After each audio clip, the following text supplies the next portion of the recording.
Assalamualaikum warahmatullahi wabarakatuh. Salam sejahtera untuk kita semuanya. Om Swastiastu, Namo Buddhaya, salam kebajikan.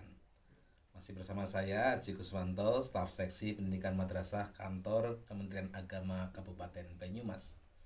Menyapa Anda pada kesempatan ini akan berbicara atau kita akan berpetualang mengetahui dan memahami tentang EDM RKM atau evaluasi diri madrasah dan rencana kerja anggaran madrasah.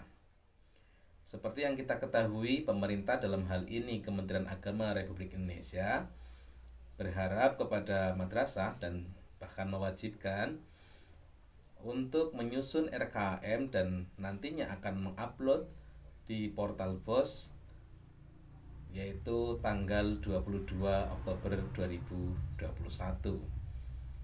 Bagi madrasah yang sudah menjadi sasaran RKM dan sudah bintek di tahun 2020, sudah bisa melaksanakan EDM RKM di websitenya rkam.kemenak.go.id. Namun bagi Anda yang belum bintek, tentunya ini menjadi hal yang baru bagi Anda dan harus bisa memahami apa itu pentingnya EDM dan RKM. Bapak Ibu, para pejuang madrasah, kabar baiknya adalah saya sedang mengikuti bimbingan teknis bagi tim inti kabupaten dalam penerapan EDM RKM.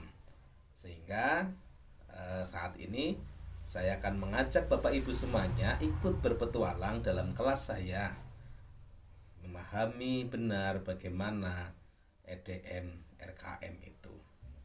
Ikuti terus dan tonton sampai dengan akhir. Baik Bapak Ibu, kita akan mulai pada misi EDM, yaitu kita akan diajak memahami kebutuhan madrasah melalui program evaluasi diri madrasah atau yang biasa disingkat EDM. EDM ini menjadi suatu hal yang sangat penting untuk manajemen madrasah karena sebagai pijakan untuk program-program madrasah ke depan. Nah, sebelum memasuki materi EDM, ini kita akan dikenalkan terlebih dahulu dengan Standar Nasional Pendidikan dan sistem penjaminan mutu pendidikan yang merupakan pijakan kita untuk membuat evaluasi diri madrasah. Selanjutnya kita akan melihat video penjelasan Standar Nasional Pendidikan.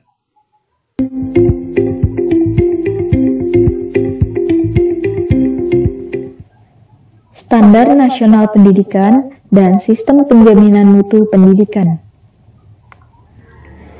Pemerintah Indonesia menyadari bahwa setiap satuan pendidikan perlu memiliki satu tujuan yang sama, yang dapat digunakan sebagai acuan atau standar mutu yang harus dicapai. Untuk mencapai acuan atau standar mutu tersebut, dibutuhkan standar mutu dengan indikator-indikator yang jelas agar setiap satuan pendidikan perlu menilai dan mengevaluasi kondisi sekarang untuk dapat menentukan upaya perbaikan atau pengembangan apa yang dibutuhkan untuk mencapai standar mutu tersebut. Standar mutu dirumuskan sebagai standar mutu pendidikan yang diharapkan dapat mendukung dan menjamin mutu pendidikan yang lebih baik. Dalam Undang-Undang Nomor 20 Tahun 2003 tentang Sistem Pendidikan Nasional, dalam pasal 1 didefinisikan bahwa standar nasional pendidikan adalah kriteria minimal tentang sistem pendidikan di seluruh wilayah hukum negara Kesatuan Republik Indonesia. Standar nasional pendidikan diuraikan pada pasal 35, yaitu terdiri atas standar isi, proses, kompetensi lulusan, tenaga kependidikan, sarana dan prasarana, pengelolaan, pembiayaan, dan penilaian pendidikan yang harus ditingkatkan secara berencana dan berkala. Satuan Nasional Pendidikan diatur dalam PP Nomor 19 Tahun 2019 dan perubahan-perubahan tentang SNP diatur dalam Peraturan Menteri berikut yang dapat Bapak Ibu pelajari secara mandiri. Apa saja yang tercakup dalam Standar Nasional Pendidikan? Ada 8 standar nasional pendidikan dan definisi dari masing-masing standar akan dibahas di video ini. Definisi yang pertama adalah standar kompetensi lulusan atau SKL, yaitu kriteria mengenai kualifikasi kemampuan lulusan yang mencakup sikap, pengetahuan, dan keterampilan. Yang kedua adalah standar isi atau SI, yaitu kriteria mengenai ruang lingkup materi dan tingkat kompetensi untuk mencapai kompetensi lulusan pada jenjang dan jenis pendidikan tertentu.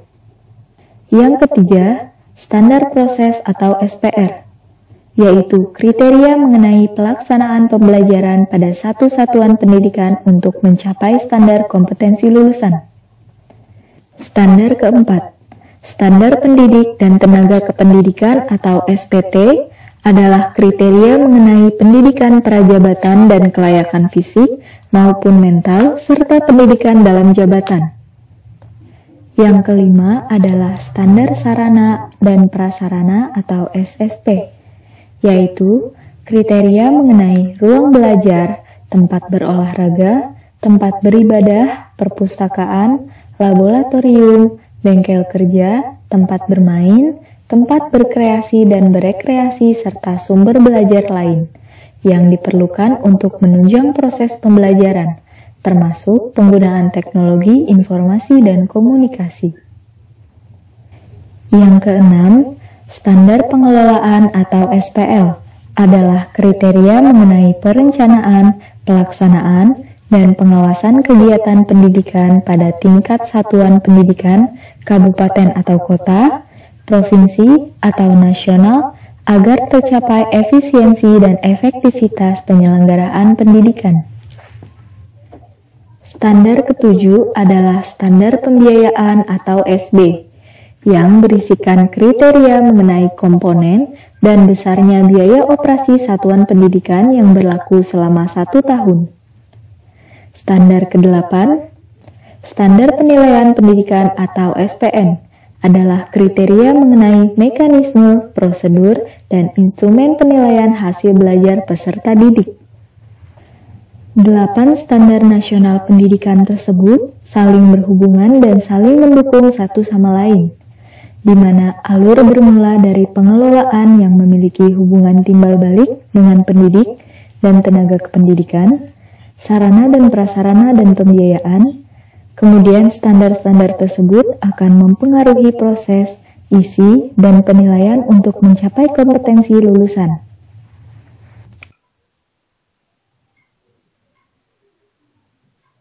Ya, itu tadi video penjelasan tentang 8 standar nasional pendidikan. Saya yakin Bapak Ibu sudah sangat familiar dengan standar nasional pendidikan tersebut. Yuk kita lanjutkan petualangan kita. Bapak Ibu, setelah memahami standar nasional pendidikan, kini saatnya kita untuk memahami sistem penjaminan mutu pendidikan. Berikut kita ikuti videonya.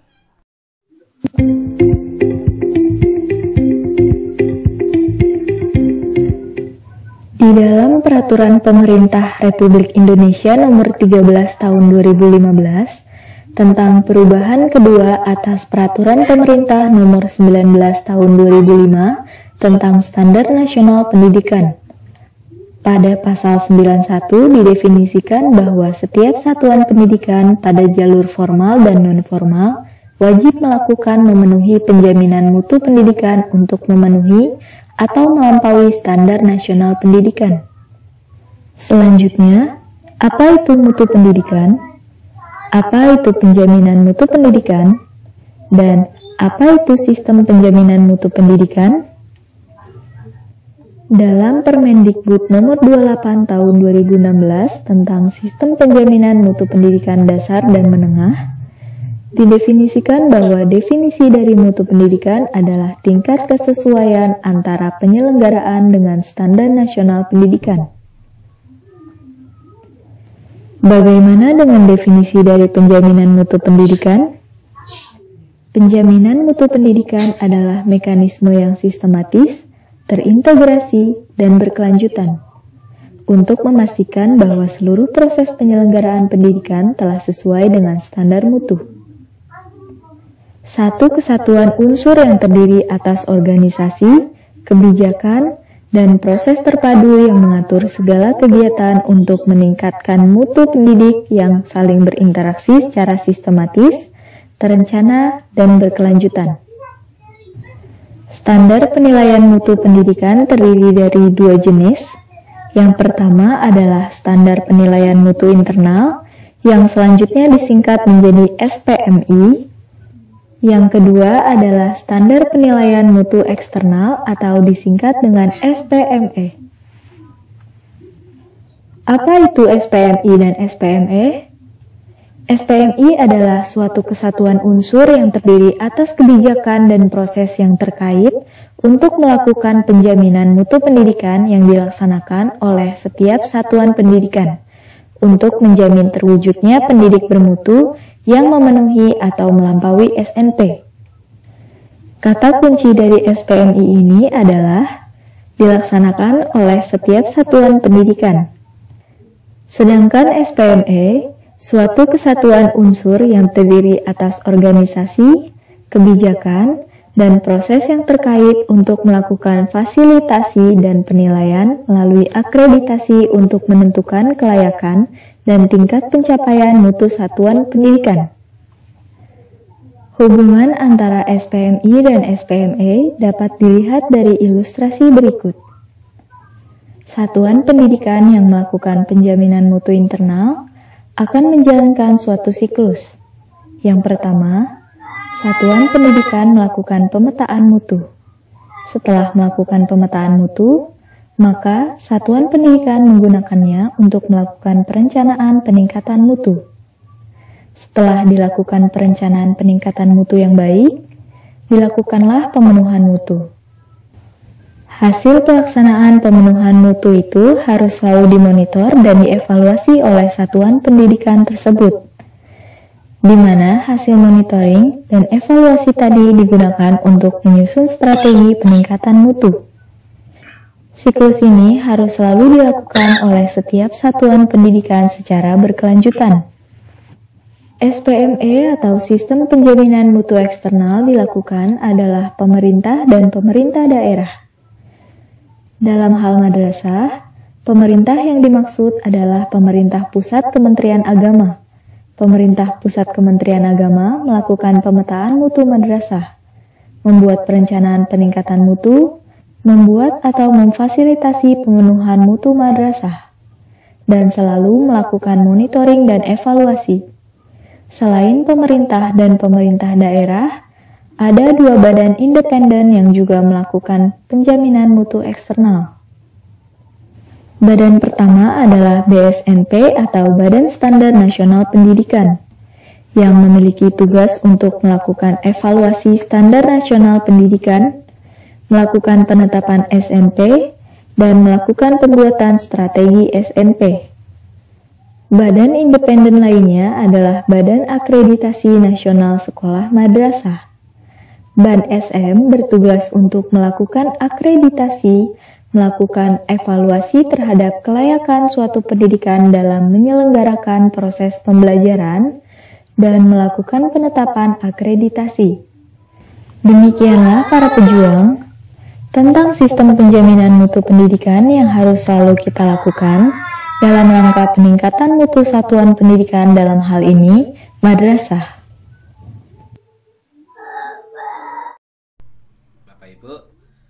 Setelah melihat video penjelasan sistem penjaminan mutu pendidikan tadi, sudah jelas ya. Jadi kita diminta untuk membuat perencanaan mutu, kemudian memenuhi mutu tersebut, dan mutu tersebut akan dievaluasi dan dijadikan standar mutu pendidikan. Kalau misalnya belum jelas, bisa diulang video ini ya. Yuk kita pelajari EDM dengan memperhatikan video berikut ini.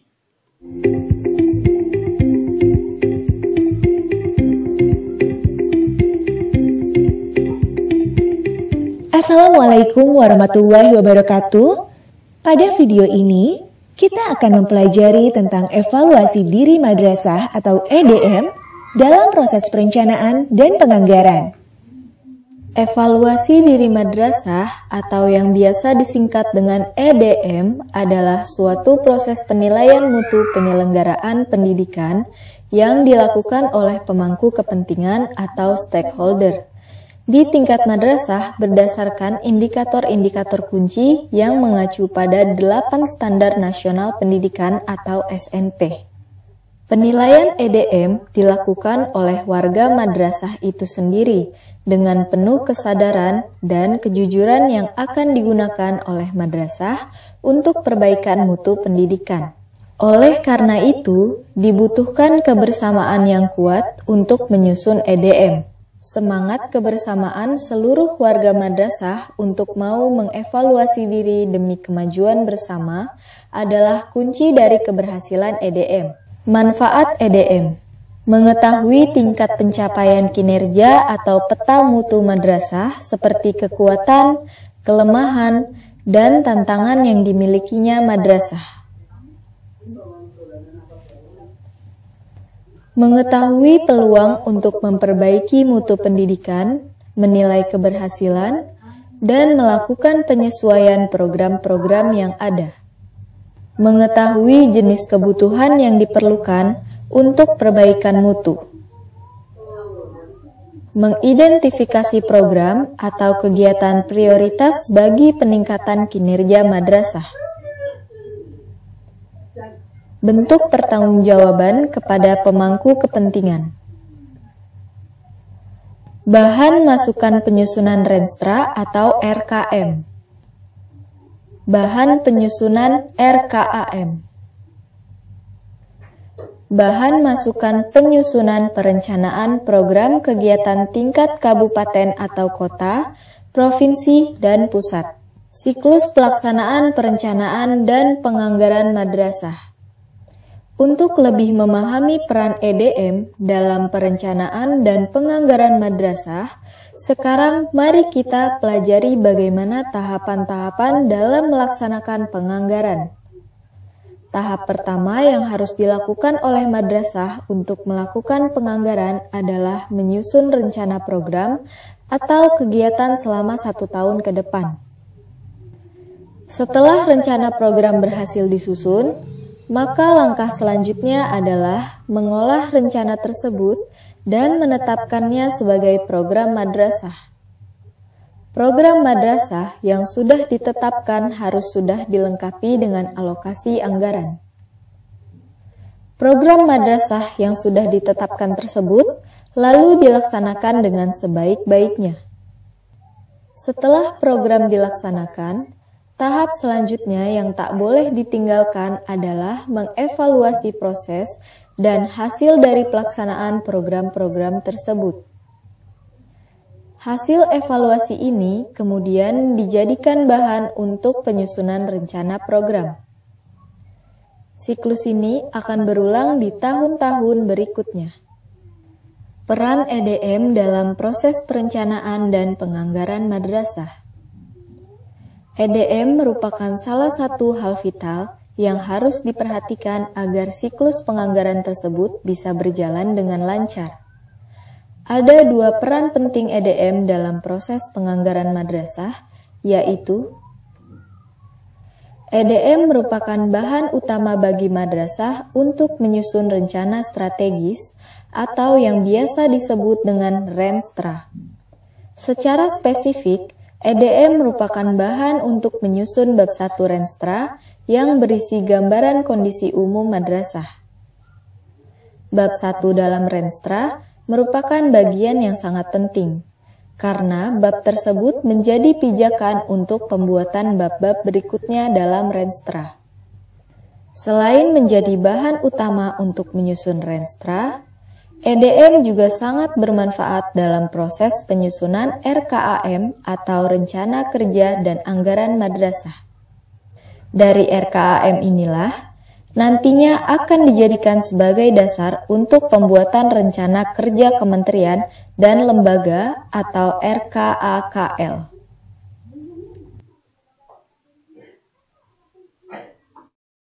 Baik Bapak Ibu, jangan di stop videonya maupun di skip, karena kita akan memasuki bagian yang paling penting, yaitu memahami alur EDM dan instrumen EDM.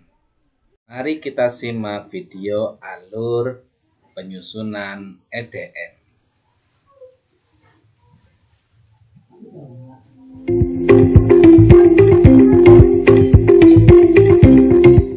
Assalamualaikum warahmatullahi wabarakatuh.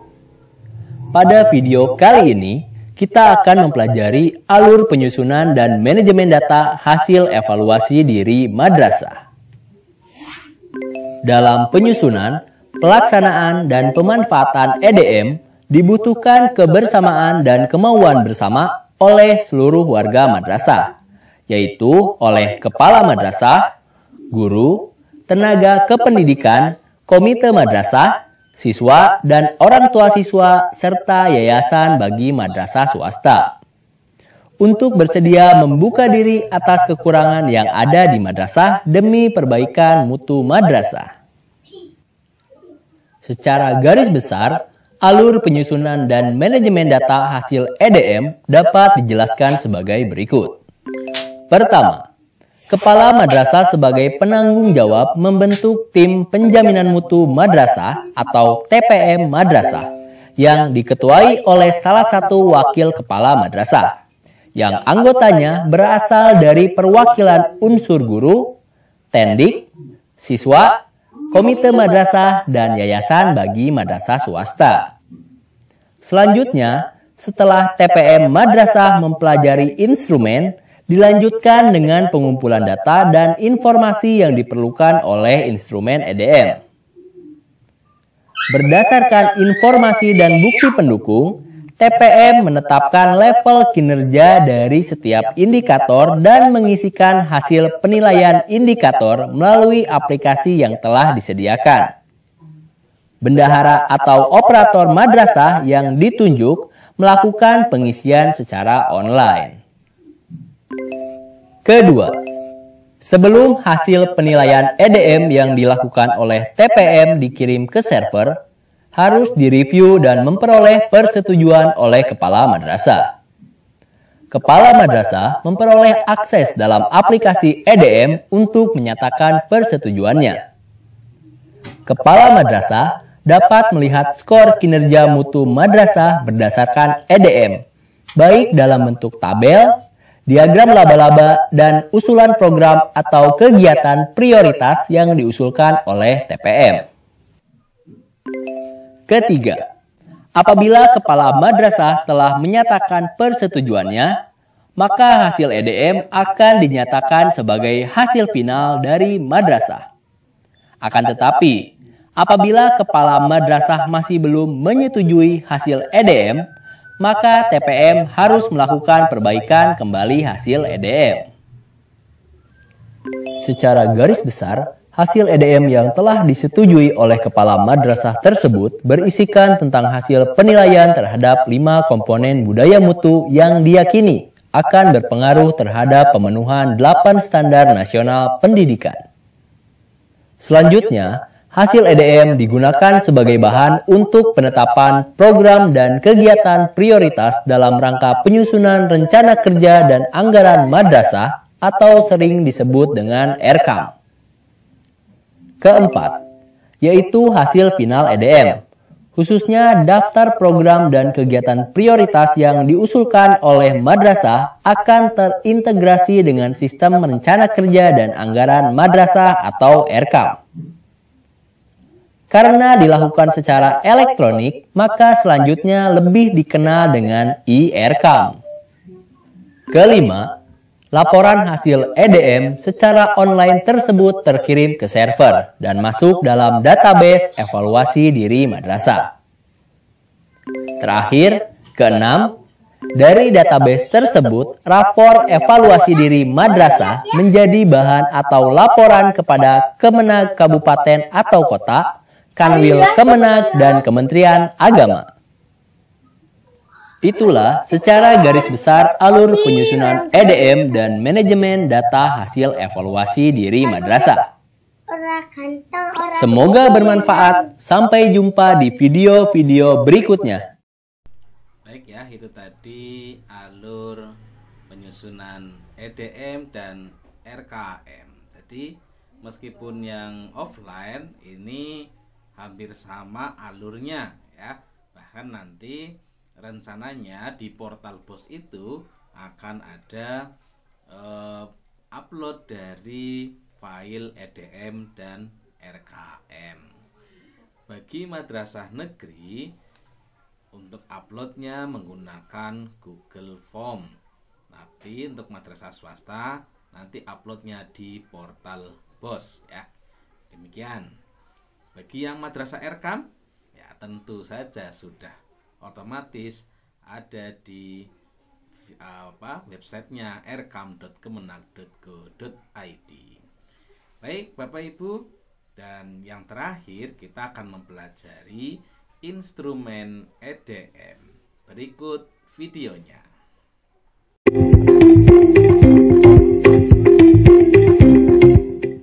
Assalamualaikum warahmatullahi wabarakatuh. Pada video kali ini, kita akan mempelajari instrumen evaluasi diri madrasah atau sering disingkat dengan EDM. Secara lebih detail, bagian ini akan dijelaskan kerangka penyusun instrumen yang digunakan dalam EDM.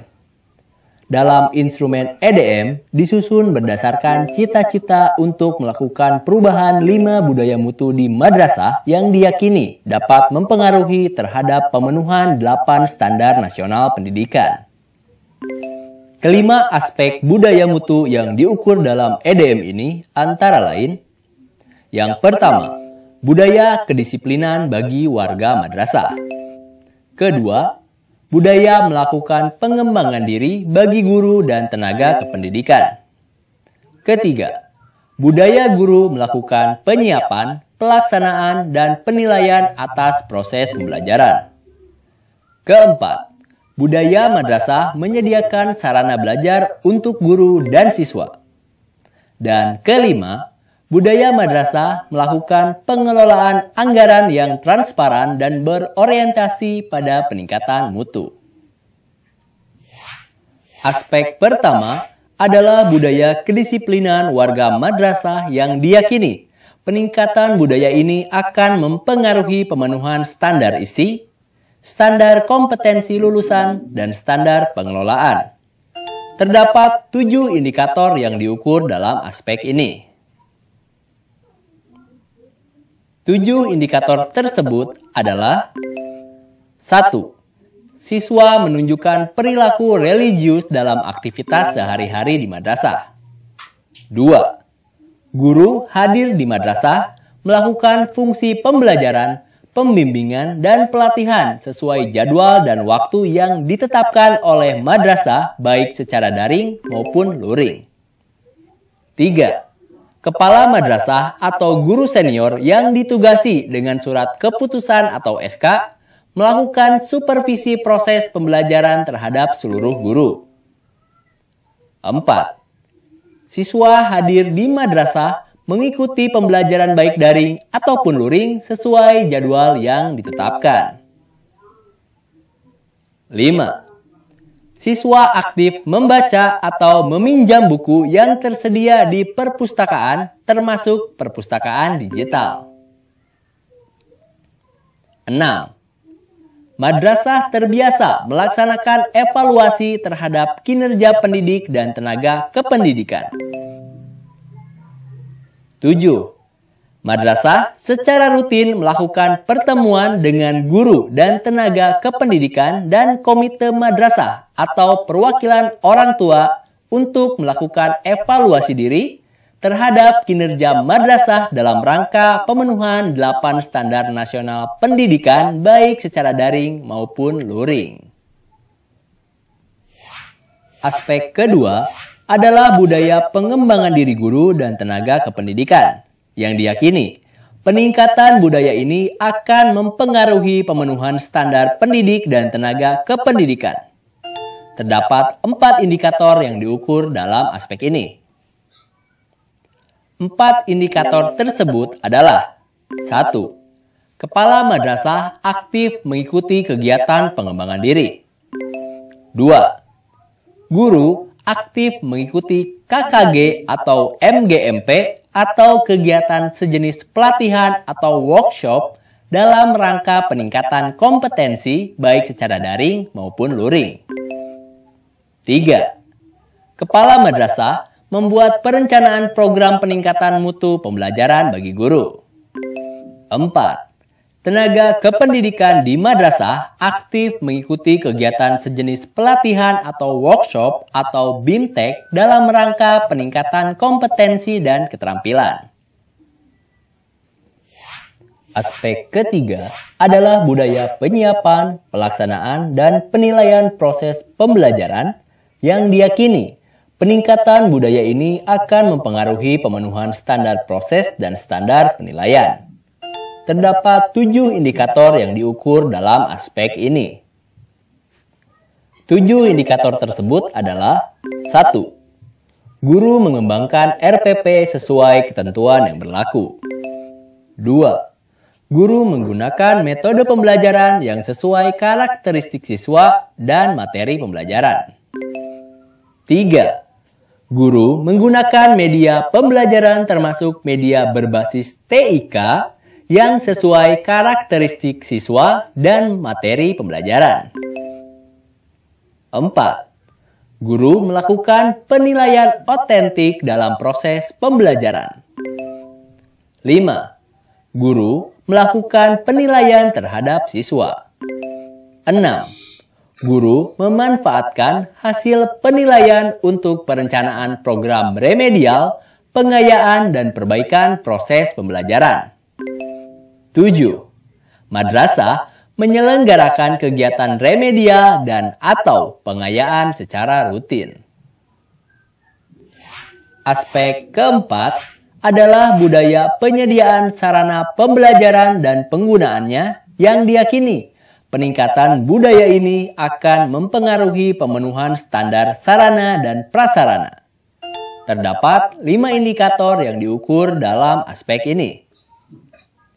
5 indikator tersebut adalah 1.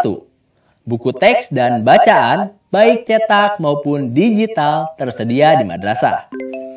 2. Media atau alat peraga atau alat bantu proses pembelajaran dimanfaatkan guru secara optimal. 3. Alat peraga di MI atau peralatan pendukung praktek di laboratorium di MTS dan MA tersedia di madrasah. 4. Guru menggunakan buku teks dalam bentuk cetakan dan atau digital dalam proses pembelajaran. 5. Siswa menggunakan buku teks dalam bentuk cetakan dan atau digital dalam proses pembelajaran. Aspek yang kelima adalah budaya penyusunan, perencanaan, dan pengelolaan anggaran yang baik dan transparan. Yang diyakini, peningkatan budaya ini akan mempengaruhi pemenuhan standar pembiayaan atau yang disingkat SB. Terdapat 3 indikator yang diukur dalam aspek ini. 3 indikator tersebut adalah 1. Madrasah menyusun rencana kerja dan anggaran madrasah dalam IRK. 2. Madrasah menyediakan bantuan biaya bagi guru dan tenaga kependidikan yang mengikuti pelatihan yang dilaksanakan di luar madrasah. 3. Madrasah telah membuat laporan keuangan dan dilaporkan kepada orang tua siswa atau masyarakat.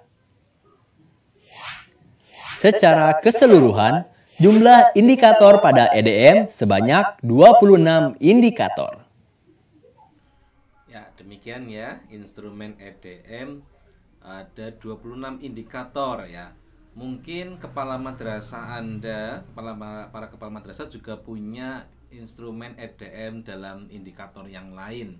Nah, namun untuk pengelolaan BOS ini menggunakan EDM atau instrumen yang sudah dikeluarkan melalui program EDM RKAM ini. Jadi pakai yang kami sediakan ya, atau pemerintah sediakan, yaitu EDM Erkam versi 02.